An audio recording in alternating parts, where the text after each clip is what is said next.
بدنم خسته است عجیب دیگه هرزم از بیخ تو چشاش دروغو میدیدم میزد جا حرف زدن جیب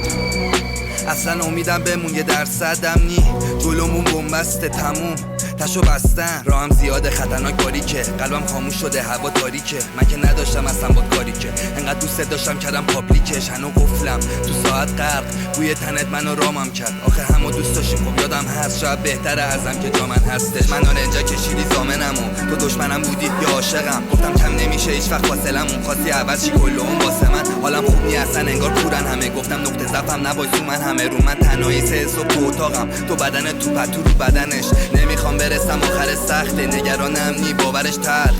زندگی نامرد بد که جمعم کنه دیگه تا آخر هفته کنارم باشه تو مشکل بند یه حرفامو گوش کنه خوشگل بخنده ما رو ببینن حسودا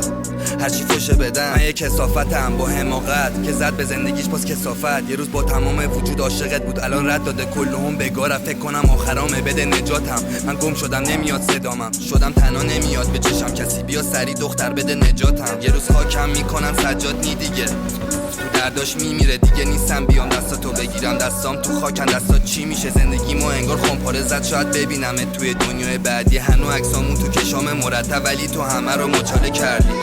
موندم تو دوراهی حتی کمکم نکرد هیچ خدایی با هم آرامش شدیدیم دوتایی الان میخوامت برم تو جدایی اومد گرفت همه جا رو تاریکی بذار همه برن دیگه با کینی همه چیمو زدم سوزوندم اینجا آخرشه واسم جایی نی دلم ضعف میکرد برا میمیکت چشام برق میزد هر بار میدیدت هنوز دوستش دارم خندت شیرینه حالت خراب ظاهرت ویترینه ما که آرزو میکردیم نگاه به ما خدا خوشحال بوده شرش نگاه به ما خوشبختی موج میزدن نگامون ما که میرقصیدیم لای ستاره